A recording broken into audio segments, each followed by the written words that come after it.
वो किस तरह से आज के समय में उभर के आई है। क्योंकि जो दलित साहित्य है वो सिर्फ दर्द का साहित्य नहीं है, उसमें सिर्फ दर्द नहीं है बल्कि उसमें एक रेजिस्टेंस है, उसमें एक प्रतिरोध है। तो किस तरह से जो दलित साहित्य है उसने अपने विचारों के माध्यम से एक प्रतिरोध समाज के सामने रखा है। तो ये दलित साहित्य का एक बड़ा सफल प्रयास है जो रेजिस्टेंस हमें देता है। तो बहुत सारी जो लिटरेचर पे बहुत सारी स्टडीज भी हुई है, रिसर्च भी हो रहे हैं।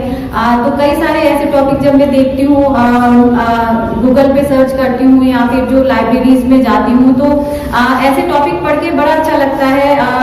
Transformation of pain into resistance, ये मेरे हस्बैंड का ही स्टडी था दलित लिटरेचर पे, कि किस तरह से जो पेन है महिलाओं के अंदर और बाकी जो दलित जो साहित्यकार हैं उनके अंदर, उन्होंने उसी दर्द को किस तरह से अपने प्रतिरोध में बदल दिया उसको। तो प्राचीन काल में तो जो स्थिति है महिलाओं की, खास करके वो मनुस्मृति की देन है, जो सामाजिक व्यवस्था जो बनाई उसमें भोग गवार पशु और नारी ये सब ताड़न के अधिकारी, इस सब से हम वाकिफ ही हैं कि महिलाएं जो शिक्षा ग्रहण नहीं कर सकती, बाहर नहीं जा सकती, वेद नहीं सुन सकती। तो ऐसा नहीं है कि शुरू से ही ऐसा था, क्योंकि हमारे जब हम लिटरेचर को पढ़ते हैं तो उसमें जो है वो बहुत सारी महिलाओं के नाम आते हैं, जिसमें अपाला, गार्गी, लोपा, मुद्रा, घोषा, जिन्होंने पुरुषों के साथ शास्त्रार्थ किया, जिन्होंने अपने आप को प्रूव करा कि हम जो है किसी भी क्षेत्र में पुरुषों से कम नहीं है। एक वाक्य है इसी में कि याज्ञवल्क्य ऋषि और गार्गी के बीच में जो है प्रसंग चल रहा था।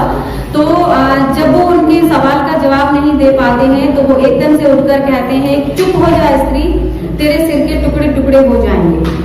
तो मतलब जब पुरुष को ये लगता है कि महिलाएं जो है अब मेरे बराबर आके खड़ी हो गई है, मतलब बराबर बात करना ही अपने आप में उनका जो पुरुषत्व है वो जाग जाता है। जैसे कि अभी हेमलता वो भाषा भी बोल रही थी कि स्त्री जो है वो स्त्री होती नहीं है, जन्म से स्त्री नहीं होती है, बल्कि जो ये सोशलाइजेशन प्रोसेस है, जो डोमिनेंस का जो प्रोसेस है, पैट्रियार्कल है, वो उसको स्त्री बना देती है। तो इसमें जो ये सोशलाइजेशन के प्रोसेस में स्त्री और पुरुष दोनों ही विक्टिमाइजेशन है उसमें, कि पुरुष को इस तरह से व्यवहार करना है और स्त्री को इस तरह से व्यवहार करना है। तो जो ये ढांचा, जो फ्रेमवर्क जो तैयार किया है सोसाइटी ने, तो अगर उसमें आप फिट नहीं बैठते हैं तो पुरुष भी, अगर पुरुष जो है वो इमोशनल है और अपनी बात जो है वो रो करके कहना चाहते हैं या फिर जो घर में रहना चाहते हैं, अच्छा ये तो आदमी है ही नहीं, तो मतलब वो भी एक पैट्रियार्कल जो स्ट्रक्चर है उसमें फिट नहीं बैठ रहा है।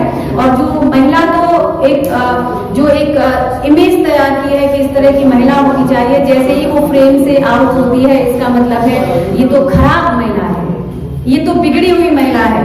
तो मतलब जो ये पैट्रियार्की और डोमिनेंस का जो खेल चल रहा है उससे बाहर हमें आके निकलना ही पड़ेगा। जैसे कि मॉर्निंग के सेशन में एक विद्यार्थी कह रही थी कि तू बाहर, मतलब उसकी कविता में किस तरह से प्रतिरोध जलगा कि बाहर मत निकल नहीं तो बिगड़ जाएगा कुछ। तो मतलब जो हफ्ते के जो 7 दिन है उसमें जो बात की उसने, तो कहती है कि मैं 7 दिन बाहर निकली लेकिन कुछ बिगड़ा तो नहीं बल्कि बनाई है। तो किस तरह से जो प्रतिरोध है वो निकल करके आ रहा है, तो वो हम बार बार जो है वो देख सकते हैं। तो सावित्रीबाई फुले के जीवन पर सुबह से हम सुन ही रहे हैं कि उन्होंने किस तरह से संघर्ष किया उस समय में जब इस तरह के संसाधन नहीं थे, इस तरह की चेतना नहीं थी लोगों के बीच में। क्योंकि आज अगर हम बात कर रहे हैं तो हमारे बीच में कम से कम 50 लोग सुन तो रहे हमारी बात को, और उस बात को जो है वो 500 और फिर 5000 लोगों तक जाएगी। लेकिन सावित्री उस समय अपने हस्बैंड के साथ अकेली थी, सिर्फ वही उनको फेवर कर रहे थे, और बाकी जो उस समय जो पेशवाई साम्राज्य और इसके साथ ही जो पूरा जो ब्राह्मण समाज था वो उनका विरोध ही कर रहा था।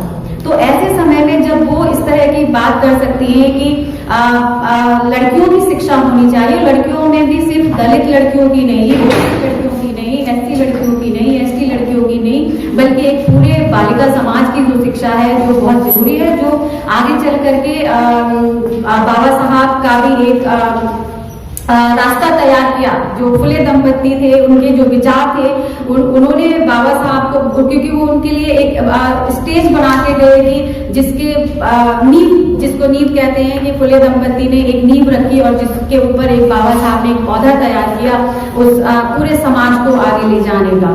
तो इसी तरह से जो है जो स्त्री है, जो दलित साहित्य है, उसमें स्त्री का जो लेखन है वो किसी एक विधा में नहीं है केवल, वो कई सारी विधाओं में, वो काव्य संग्रह भी है, वो आत्मकथा भी है, वो गद्य लेखन भी है, और वो अलग अलग छोटी छोटी कविताएं भी हैं। तो इस तरह से जो है हर विधा में दलित स्त्री चेतना जो है वो निकल के आ रही है और इस समाज को आगे ले जाने का काम कर रही है। तो चाहे वो हाँ, और इसका एक जो मुख्य जो उद्देश्य है इस दलित स्त्री चेतना का, कि एक गरिमापूर्ण जीवन जो है वो स्त्री किस तरह से जी सकती है। क्योंकि घर में रहना है तो ये पसंद का खाना बना लो, ये कपड़े पहन लो, यहाँ जाओ वहां जाओ, तो सिर्फ स्त्री जो है वो कहीं ना कहीं एक फ्रेम में चलती है, एक प्री डिसाइडेड सब कुछ लाइफ जीती है कि तुमको क्या करना है, कैसे करना है, कब करना है, कहाँ करना है। तो स्त्री स्वतंत्र दिखाई नहीं देती है। तो जो ये जो दलित साहित्य, दलित स्त्री विमर्श है, वो महिला के अंदर जो है एक जो उधेड़पन की जो स्थिति है, जो चेतना है, वो फूट रहा है उसके अंदर से, कि किस तरह से जो है उस चीज को बाहर निकाला जाए, और वो इस माध्यम से बाहर आ रही है।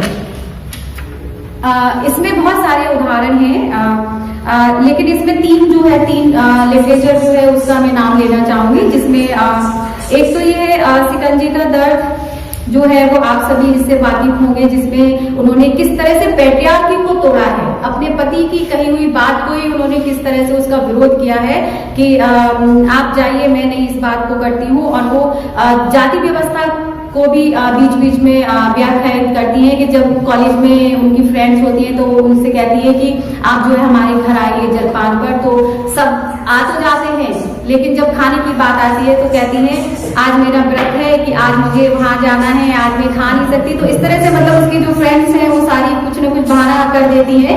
तो दिखाने में तो हम सब ऐसा लगता है कि सारी महिलाएं एक जैसी है।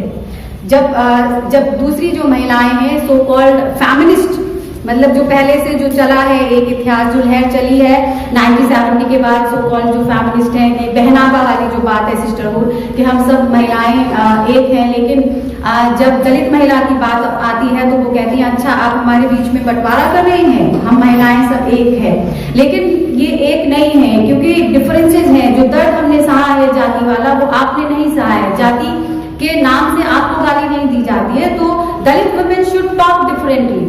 तो ये इस तरह के जो प्लेटफॉर्म है जिसमें महिलाओं को एक अलग से बात करने की जरूरत है, तो इसलिए हमेशा ये प्रयास रहते हैं कि ठीक है सिस्टरहुड है, लेकिन आप भी हमारी जो है वो बात कीजिए, हमारे भी दर्द को आप समझिए, और हमारी जो दलित स्त्री आंदोलन है, जो चेतना है, उसको आगे बढ़ाइए और साथ साथ उस मूवमेंट में भी शामिल होइए।